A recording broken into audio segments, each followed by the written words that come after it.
This is the Dallas Morning News.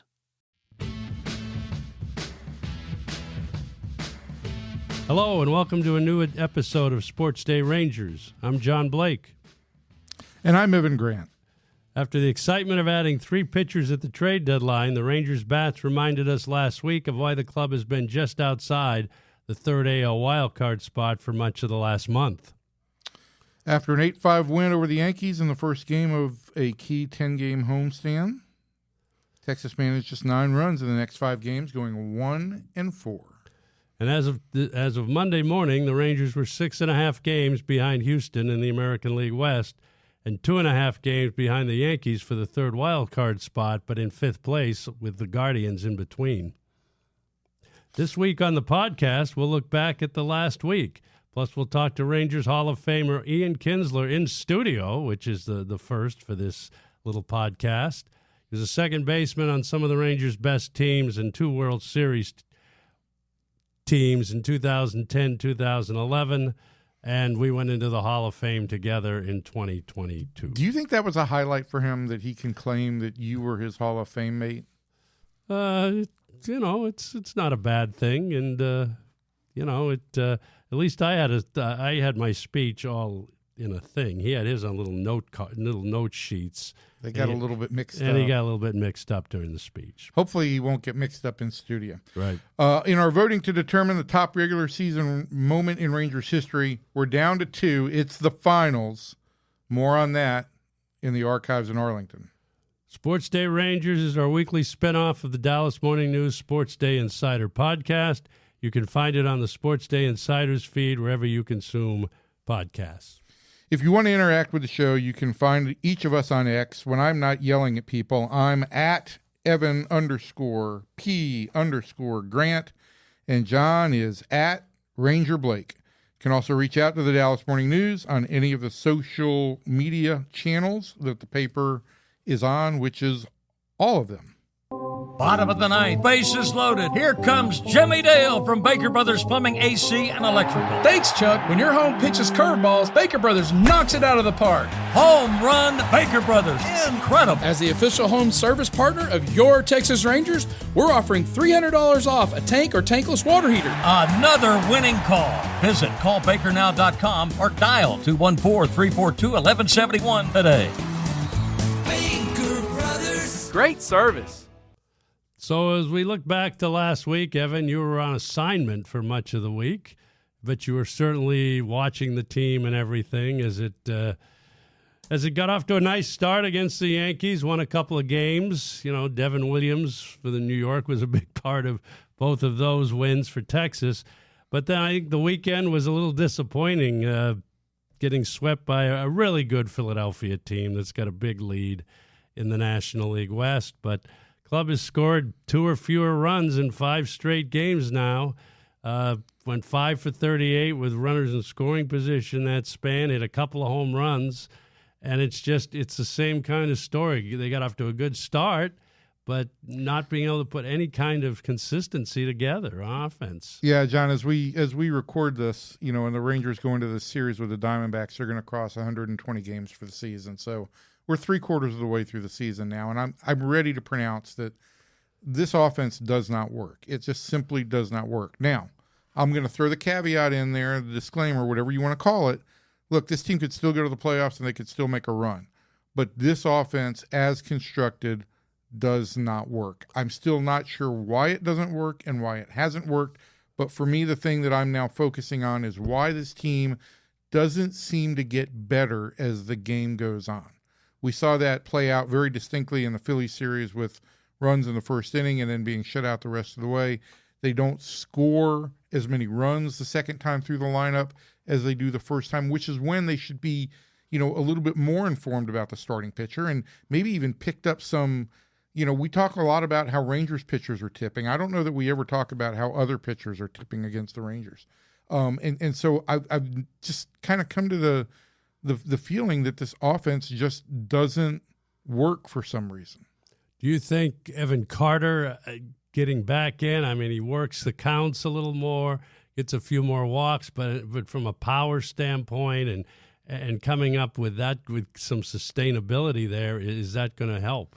Well, I think there are some external factors, right? We've looked at ballpark factors early this season. I haven't looked at them again just lately here, but there are some indicators that Globe Life Field is playing larger than other parks this year. And so a team built on slugging, playing in a very slugger, unfriendly park, that probably isn't going to get you great numbers. On the flip side, look, if you get Evan Carter back and you can manage to keep everybody else healthy for this week, as we've said here before, it'll be the first time the Rangers have their full lineup on the field this year, their full expected lineup. So maybe that creates some kind of difference. But for me, again, it comes back to we're seeing Marcus Semien go back into the same place he was at the start of the year, and we're seeing Adolis Garcia really struggle at the plate. And you looked at this weekend series, and yes, the Phillies did pitch two lefties, but you looked at the way that Rob Thompson used his bullpen, and he went very heavy left-handed. He was more willing to have his lefties face the righties and to keep Tellez and Peterson and Josh Smith to some extent on the bench, and that's kind of a telling sign that I think it's a telling sign. We've talked about this for months now, and that it was a coming factor, and that in the second half we've seen teams line up lefty pitchers to face the Rangers. The Phillies, I think, manipulated their rotation a little bit so that they could have lefty to start the first two games, and then have Wheeler with a full bullpen behind him in Game 3. And so, yeah, we're seeing it with how starters match up against the Rangers, and we're seeing it now with how bullpens are used against the Rangers. And Bruce Bochy has no platoon options against lefties. He just doesn't. So, looking ahead, Arizona, then they've got to go to Toronto next weekend. So you've still got some tough sledding here. But again, that wild card, there isn't a dominant team in the American League, and I think that gives you some hope. But I'm going to make a prediction here, John. I'm going to make a prediction that the Rangers have 6 games left against the Astros. Those 6 games are going to determine who wins the third wild card spot, because I think when it's all said and done, and I don't say this lightly because I've not been a big fan of the way Jerry DiPoto constructs teams, but the Mariners are playing really well. Yes, they are. And they appear to be hot, and they appear to be peaking. And I think the Yankees will get enough together to nail down that second wild card spot. And so I think the third wild card spot is going to come down to the Rangers and the Astros. There's 6 games remaining between the two, split here in Houston equally, and the Rangers are going to have to go head-to-head. And maybe that's the kind of thing that actually gets this team a little bit, I hate to use the word fired up, but maybe gets this team to seem a little bit more urgent and invested in games, and maybe that's a propellant into the playoffs. Let's talk about Eovaldi a little bit. You did a big piece on him in the Monday paper. It was online before that. I still read the paper, but it was a nice presentation by the layout guys. So Nathan Eovaldi is having kind of an historic season. Get the angle right. If you look at the the stats about lowest ERA after 19 starts, and you look at the names on the list, it's Bob Gibson and Louis Tiant in 1968, which was the definite year of the pitcher. They had to lower the mounds the next year. Vita Blue in 1971, which was a ridiculous year, and then Zach Greinke. So Blue won MVP and Cy Young. Right. Well, so did Gibson. But True. It's a historical year, and you watch the guy pitch, 4 pitches, all on the corners. It's been a pretty amazing run for him. But the Rangers, as we know, have never. I haven't worked for a team that had a Cy Young winner since 1980, when it was Steve Stone with the Baltimore Orioles. You're the curse. He went 25-7. Maybe now that you're officially retired this year, the curse will be broken. And it was back-to-back years because Mike Flanagan won in 79 for the Orioles. But I've had, Fergie Jenkins finished second. He should have won it in 1974. Yu Darvish finished second. He was, he led the league in strikeouts, which is a big stat for Cy Young voters. Right. But can Eovaldi overcome this stigma here with Tariq Skubal and Garrett Crochet and others? And, what is your thoughts on that? I mean, assuming Nathan gets to 162 innings and officially qualifies, which at this rate, he'll just eke over that line. If he gets there, I think it's basically a two-man race between him and Skubal. I think Crochet is would be a unanimous third, pretty much. The problem is not so much that it's not just the lack of qualifying innings. It's that Skubal is basically neck and neck with him in just about every other category, or leads in every other category except ERA, with a significant number of innings pitched advantage. Skubal's got more than 30 innings more than Nate. And listen, I think in both of their, as I broke this down, I think the innings thing is a very important element for Cy Young voters. I think strikeouts are a very important element for Cy Young voters because it factors into WAR and it factors into FIP, which are two more new age metrics that people look at rather than just ERA. And Skubal's got edges there. And I think when it comes to the hype train or publicity campaigns, Skubal's the reigning Cy Young Award winner, so he's got that going for him. He's kind of been crowned as one of baseball's, blessed superstars. He was a starting pitcher in the All-Star game. Correct. All of that works in his favor.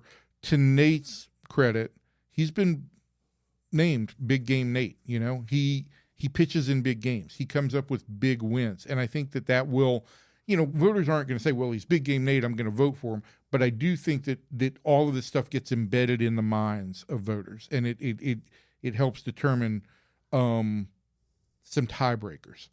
But I think that it's certainly, as much as I wanted to see Darvish win a Cy Young while he was here, that Cy Young candidacy was basically based on the fact that he struck a lot of guys out. This, I think, is it's the best pitching season I've ever witnessed up close. And so he's a very, very strong candidate. I just don't know I think it would take a field where there wasn't somebody who had the credentials that Skubal already has, having the kind of year that he's having. It takes, I guess, a little bit of a weaker field. Right. And you never know with the composition of who's voting for this either. That's always a big thing now because there aren't as many newspaper guys doing the voting. It's kind of a mixed bag for some of these awards. And the BBWA, which conducts the vote, has had something of a makeover from where it was 20 years ago.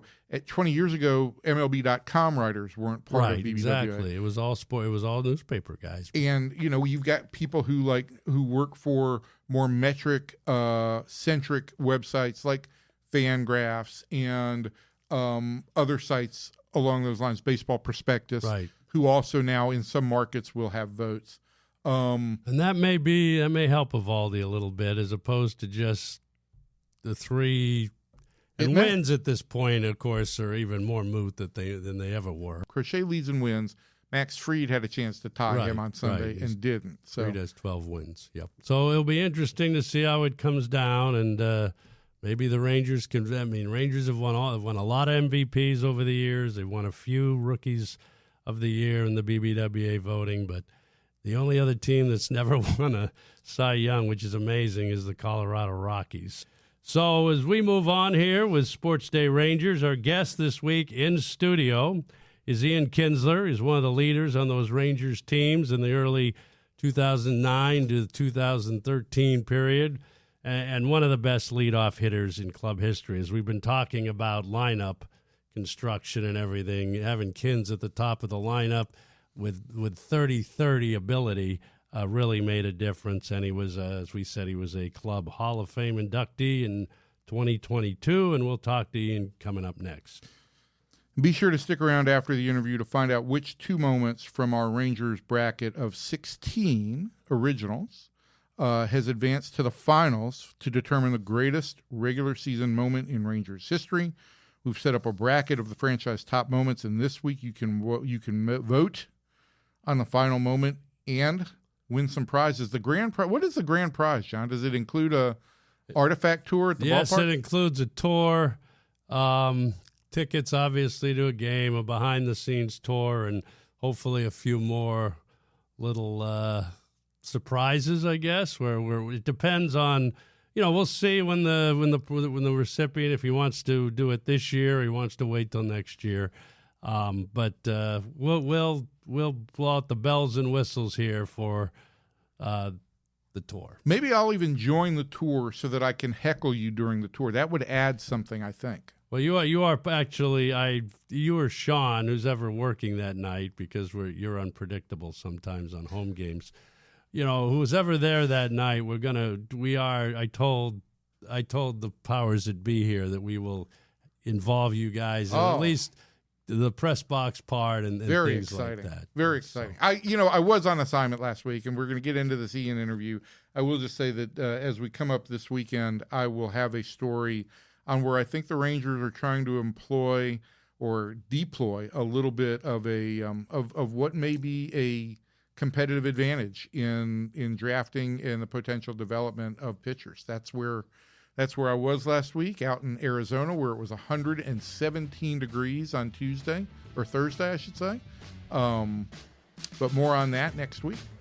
And we'll talk to Ian next.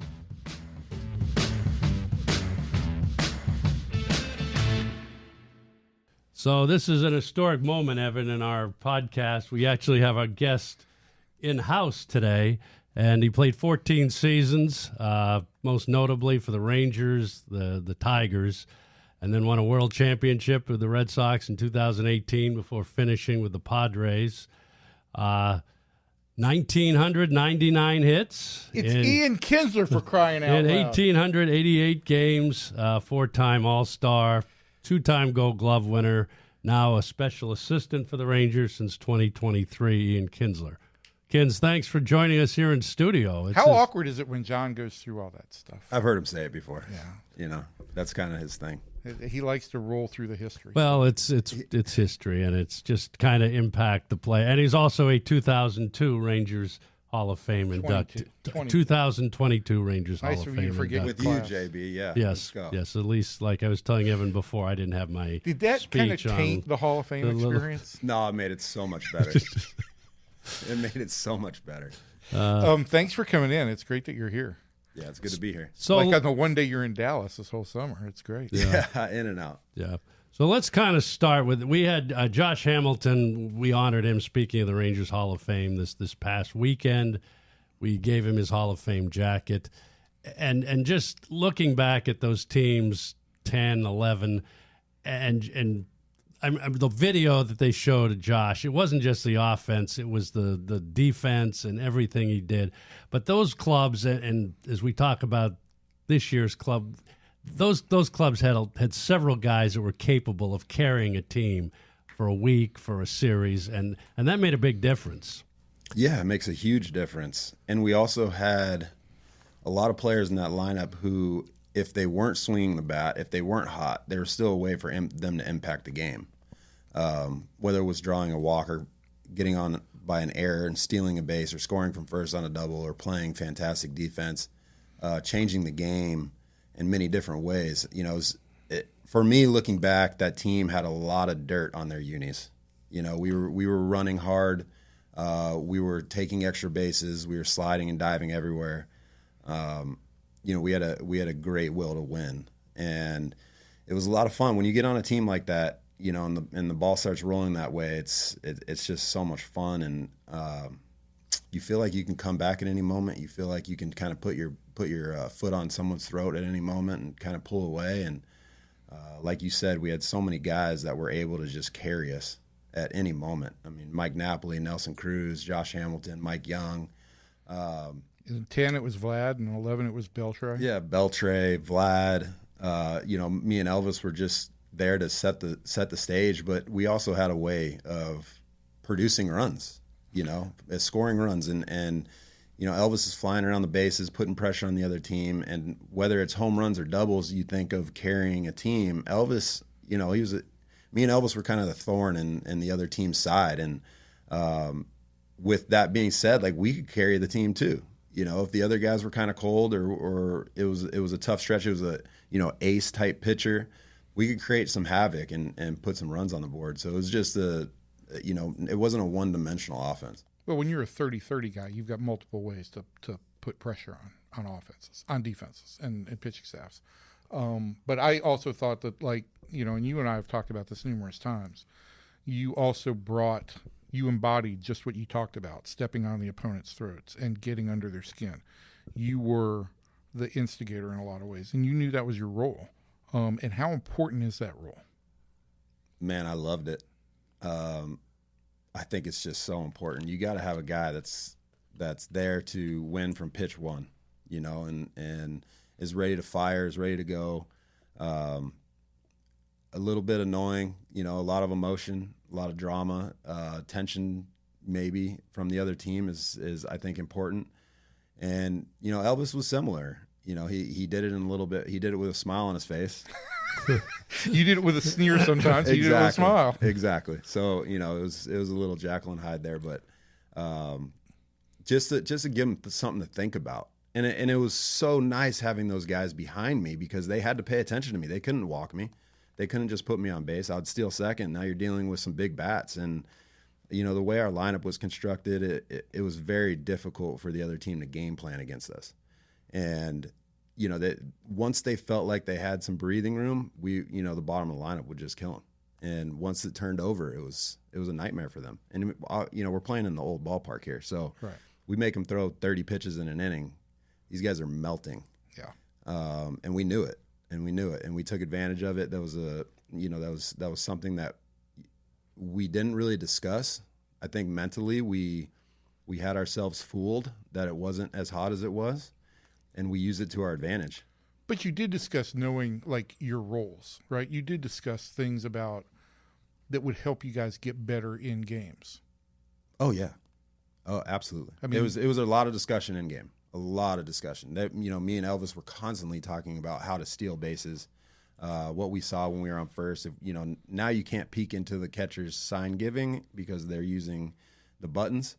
Were you good at picking up signs? Yeah, you were. Yeah, at first. At second, we never did that. That was the crazy part. Is that in Texas we never relayed signs. When I got traded to Boston, that was the first time that we had some sort of system of relaying from second base. And Mitch came up to me and he's like, "It's okay, you'll get it. You'll figure it out." He's like, "I know we just raked in Texas, but like, you're a good ball player. You got good instincts. You'll figure it out quickly." And there was constant scandal around us that people thought we were cheating at the ballpark in Texas, but the wind was just blowing out and we were just hammering balls into that jet stream. So maybe it seemed like we were doing some sort of circus play, but we just smothered people. But was that team good at, like, picking up, like, tipping and picking up things that pitchers were doing? I think Michael studied that, but, like, we always hear, like, right now, and this is a big thing for me, like, well, was DeGrom tipping on a day when he wasn't great, or was this reliever doing that? But I never hear stories about other teams saying that when they face the Rangers, they felt like they were tipping or anything. And so I'm wondering, like, were you guys good at picking up that stuff? I mean, we really weren't. That wasn't like our focus. We knew that we were good enough to just go play and beat you. Like, we didn't need to do all that. And Josh didn't even know a pitch was being thrown. I mean, a guy hits a homer off the upper deck, and we're like, "Josh, what pitch was that?" He's like, "I don't know. It was a changeup." "No, it was a slider, Josh. That one had some spin on it and it was moving into you. It's called a slider." And he's like, "Oh, I don't know. I just see it and hit it." And I'm he like, hammered it. Okay, Was thanks, that the one thanks that for went the help. or like the left center field? I mean, all of them. Yeah. It didn't matter. To right center, I mean, yeah. In Baltimore, he was just unconscious and hit, just driving balls everywhere, That 4 was home runs. ridiculous. And you're like, "Josh, what was that?" He's like, I don't know. That was the most amazing game ever. Yeah, it's pretty good. You guys, you get Cliff Lee in 2010, and that was kind of the big. I remember the clubhouse and everything, and at that point, I think that ball club felt they could win. Well, what was the clubhouse like the day that you guys got Cliff? Because it was a little bit of a surprise. We had JD on. We talked about that, and John's brought this up before. The day you got Cliff, like, how did that impact the team? Up to that point, we hadn't made a move. Right. my previous seasons. We'd gotten Benji Molina to catch, I think, before that, hadn't we? Yeah, we got Benji to catch. A month earlier. But I'm saying the previous years, there was no trade deadline big move. Like I think Matt Stairs was like our biggest move up to that point. We got Benji. We all felt great about that. Obviously a winner, veteran, knows how to handle a staff, great teammate. So it felt stable.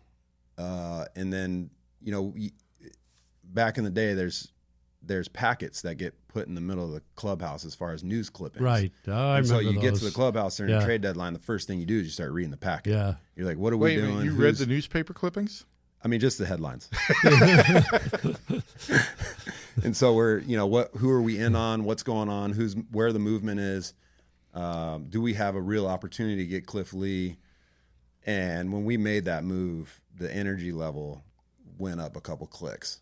I mean, it was instantly we got Cliff, like it's game on, and it spread very quickly. And we were like, when's this dude flying in? Is he getting here today? He needs a pitch today. It'd be great. But there was definitely a lot of excitement in the clubhouse, a lot of buzz. There was a buzz. Did you guys? And one more for me on this, and the club had never won a postseason series, and I know players say, well, that's not. I wasn't there. Did you guys didn't feel? Did you feel that this team had never won? And I felt it. Yeah, I felt it. That was extremely important to me. Yeah, because that was a historic moment. Like you're starting a new chapter. You're creating something new for the organization, something that's never been done, and that's the goal, right? Is to try to do things that have never been done. And being drafted by the Rangers, knowing the history versus the Yankees, going to Tampa, like doing all of those things, it was like home for me, right? I was drafted here. I came up through here. I knew the history, and I wanted to be a part of that team that won the first postseason. Obviously, I wanted to win a first World Series for the organization. So yeah, it was important to me. I don't, we might at the time we might fake it and say we don't care. We're worried about today. And that might. I think I wrote that quote down a couple of times. Yeah. Yeah, we don't care. It's all about today, Evan. But in the moment when we're in the clubhouse and you're asking us these types of questions, we are psychologically tricking ourselves. Like today is the most important. The first pitch is the most important, then the second pitch, and the third pitch, and you got to go pitch by pitch. You're not worried about the history per se until it's made. Right. And off the field. It's something that internally you're thinking about, or at least I was. You knew it. Yeah, I mean, you knew it. I knew it. And I knew, and, you guys were tough on us when we were facing the Yankees in 10 in the ALCS and asking all these ridiculous questions about, where they can't get past the Yankees. I'm like, can't get past the Yankees? This is freaking 10 years ago. 15, but whatever. Right. Like it was a long time ago. Yeah. And, for us, yes, we knew it. We knew there was that cloud hanging over as far as the fan base and the media. And that does affect you a little bit, but it also motivates you. There's a positive swing to that. And, we didn't care. Honestly, we didn't care, but we knew it was there.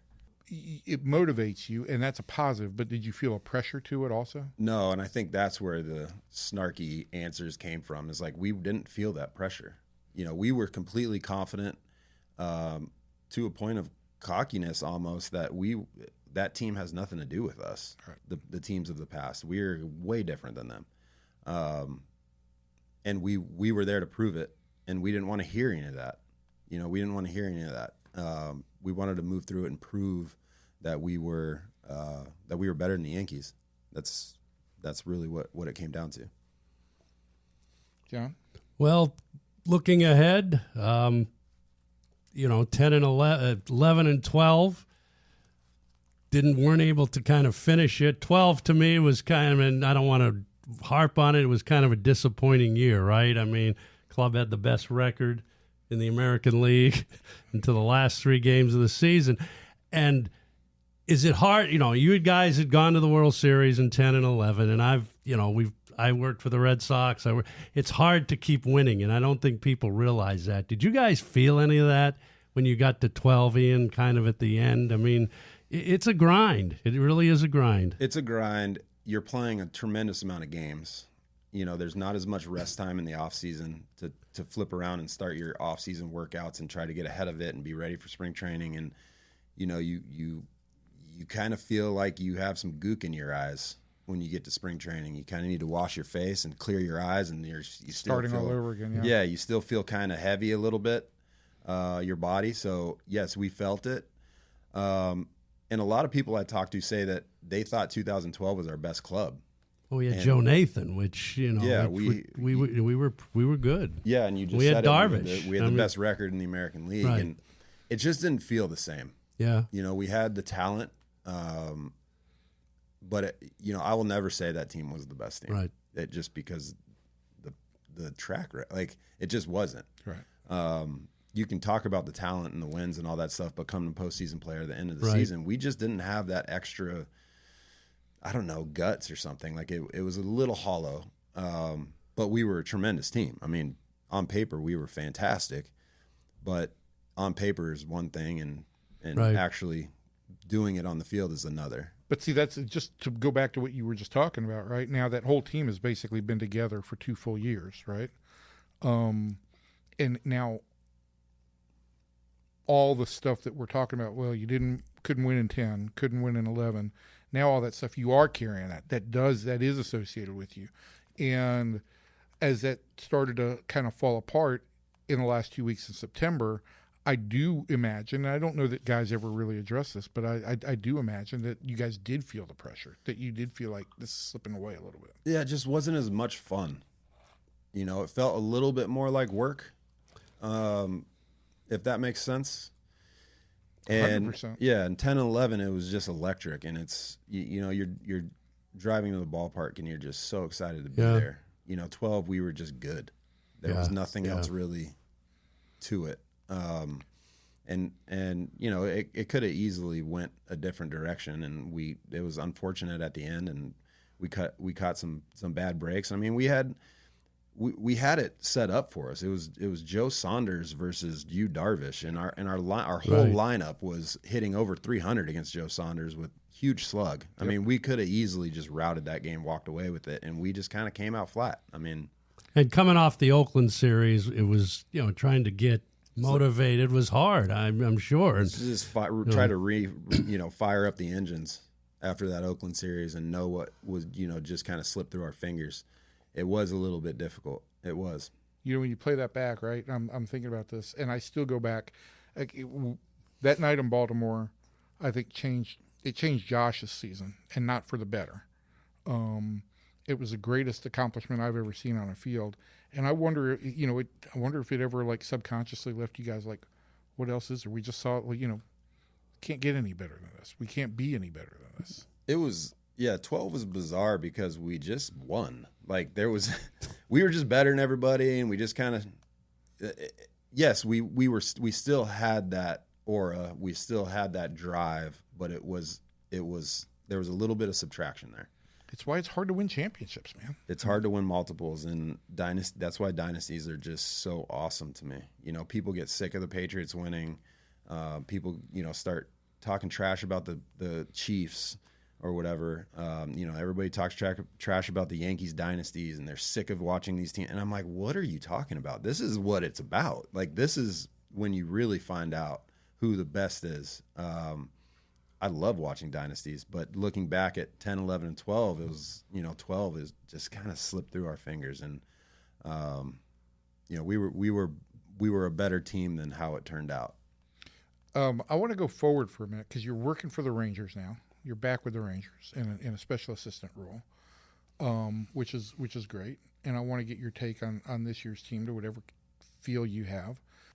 Is it as frustrating for you to watch as it's been for fans?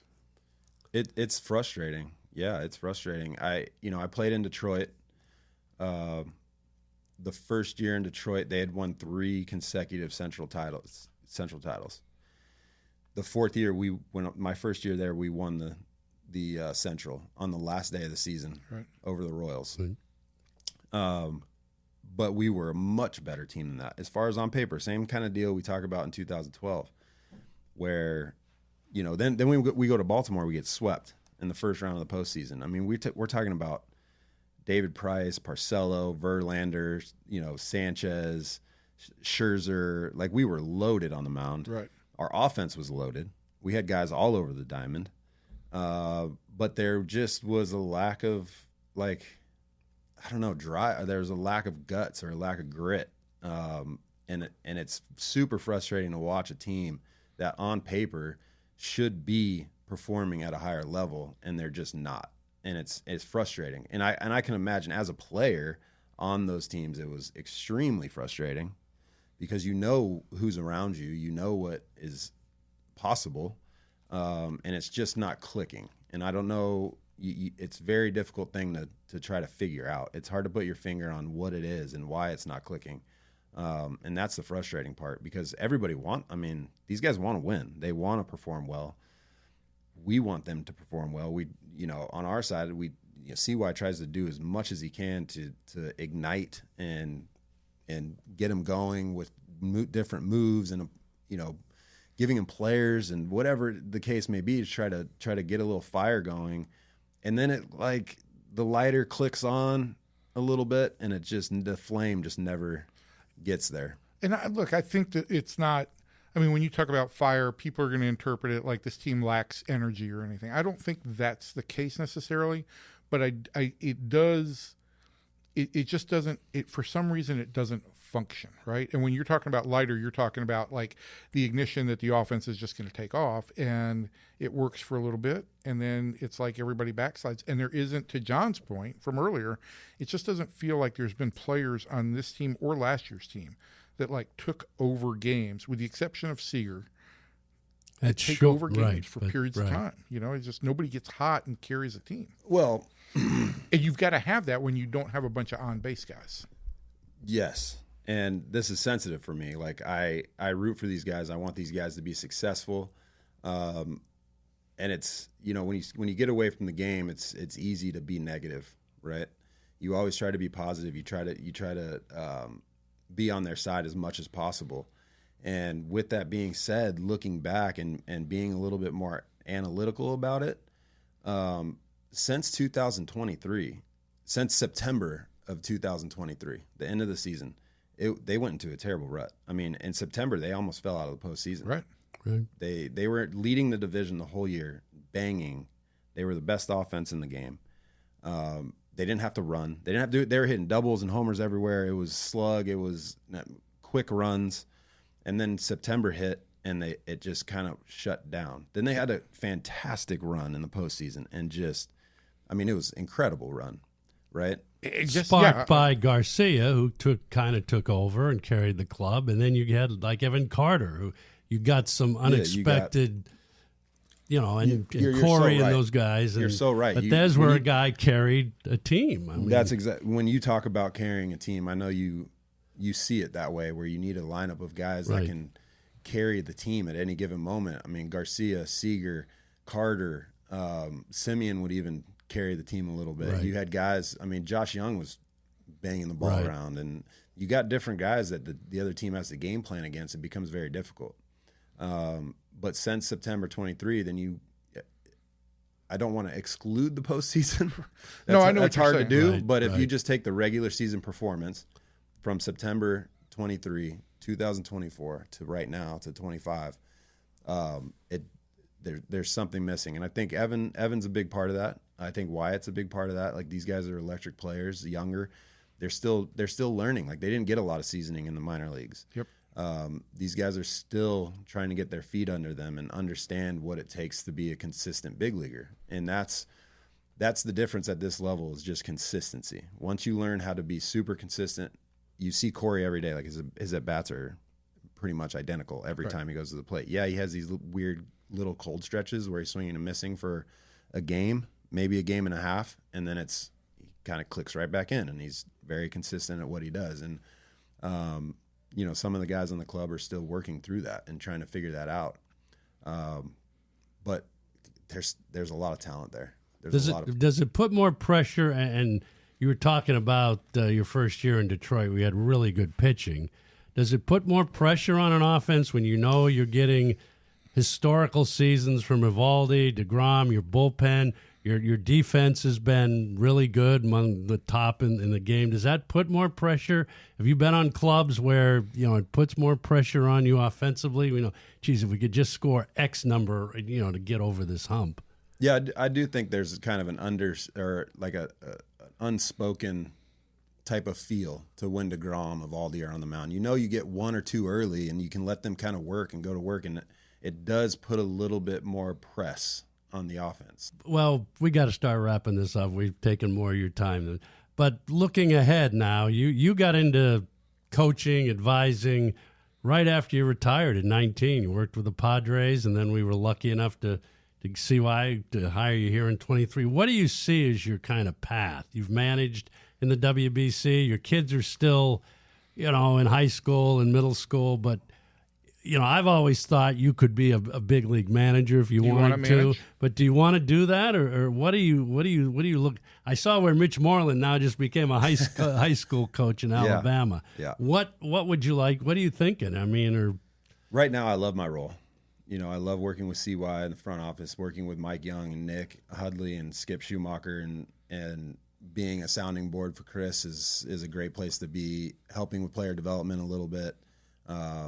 It's a great place to be, and especially with, like you said, my kids and where they're at in their lives, to be able to watch them grow in sports and school and be a part of all that decision making, I think is very important to me. But I would never say never on the manager part. I think 6 years my son will be out of the house.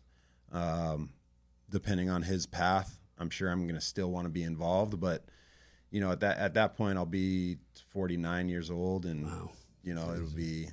We'll see where it goes from there. I would never say I don't want to manage ever, but it's at this point I don't think it's realistic for me.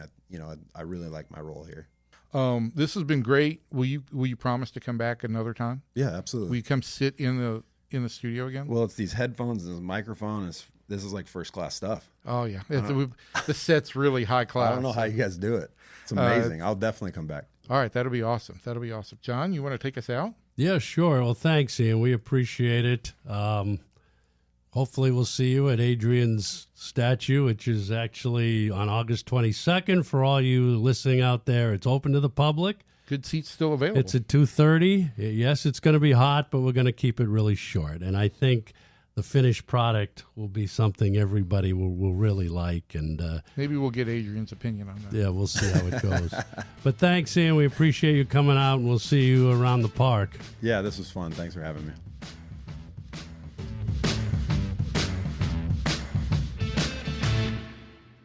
There's just 1 week to go in our fan vote to determine the top regular season moment in Rangers history. We started with 16 moments, and now we're down to the last 2. The moments were selected by the editors of the Dallas Morning News because we know all, and were seeded 1 through 16. In the third round, the moments that advanced were, John, do you want to, Well, the moments that advanced were actually the top 1 and 2 seeds. Is Kenny Rogers' perfect game in July of 1994. Topped Nolan Ryan's 7th no-hitter in May of 1991 by a 53-47% margin.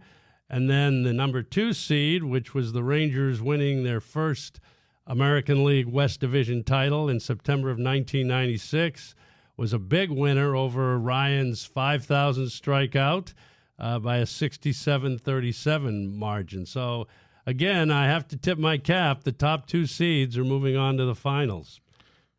And one more time, you can find the bracket at dallasnews.com/sports/Rangers. All you need to do is enter your email address, and you'll be ready to vote. And, of course, we'll reveal the winner next week. You can vote live now, and it's going to last until 11:50 p.m.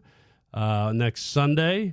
And as I said, we'll have the winner next week, and there'll be some prizes for some people after that, so it'll be good. What's in the archives, John? We need to have like a sound effect that goes. Well, there's a lot of. We have an archive store where we show various items over the course of the history. I don't care about that. What's in the archives today? Oh, today. I'm sorry. So the subject of the archives in Arlington. I guess we have talked about both these moments, And there's, at this point, Kenny's it's kind of interesting. It's one event, a very unexpected event in 1994 when Kenny pitched the perfect game. I think it was number 12 at the time, first ever by an American League. When did the atmosphere start to get electric during that game? Well, we were selling, and again, this was in 1994. Rangers were averaging over 40,000 people. It was the first year of the ballpark. First year of the ballpark. So the atmosphere, and we were in the pennant race. Even though you were under 500. Right. We were around 500, and, but it really did start to, you could hear the buzz in about the seventh inning. And at that point, he hadn't really been, the big catcher, Greer, was in the ninth inning, but Kenny was just kind of rolling along, and you could see the crowd. And then, there'd never been the Rangers had never had a no-hitter at home, and so it was a big deal. And again, Kenny hadn't been starting that long. He wasn't established yet when he became a very bona fide starter in the American League in his career, multi-time All-Star. But you could feel the atmosphere start to get kind of electric with each out in the seventh inning. And it started to get a little bit. And we had been through Nolan's, for 4 or 5 years, that kind of feeling. And Nolan had taken Nolan normally had a walk or two, but there were a couple of times where he was retiring every batter. And the Rangers really haven't had that feeling very often. Darvish, of course, did it in Houston with 2 outs in the ninth. But the other one, again, and I applaud the fans for this, because if you were a fan of the Rangers in the late 90s, you were long suffering. The Rangers had a lot of bad ball clubs, and that 96 team really did kind of galvanize the fan base. It was the hunt for Red October. And people came out in red, and it was, and they kind of did the rise and the fall with the Rangers blowing an 8-9 game lead. But that and again, this was a bizarre game, and I think it's not just the date, it's just winning that first title. And the fact that it pretty much just ran over Nolan's 5,000 strikeout and is pretty amazing. So we'll see what you guys decide to do. It's an individual moment and a team moment, and it's interesting with all the highlights we've had in this franchise's history. It encapsulates basically a 3-year period in the mid-1990s. Well, that's when people talk about Nolan bringing legitimacy to the club, but I think when it really crystallized there. I think where it really blossomed was with the opening of the ballpark in '94, and then with the first playoff team. And so I think that makes a lot of sense, and I'm glad to see that there is a team accomplishment in the finals, because I just like the idea that people are focused on a team moment rather than just an individual moment. So I'm kind of excited to see who wins. It's 1 versus 2 in the final for the best regular season moment. And that's going to do it for us for this week. Thank you for joining us for Sports Day Rangers. Don't forget to check out more sports content from the Dallas Morning News, including Sports Day Insider, my podcast with columnist Kevin Sherrington, and a guest from the staff every week. It appears in the same feed that this appears. So if you type in Sports Day Insider or Sports Day Rangers, you'll get both of these podcasts. If you have any questions for us, you can ask us on X. And remember, go to dallasnews.com/sports/Rangers to vote for your favorite moment in club history. Voting is open now. Thanks to Ian Kinsler for joining us this week in studio. And thanks to our producer, Chris Blake, for everything he does to keep us all together. John and I will talk to you all next week.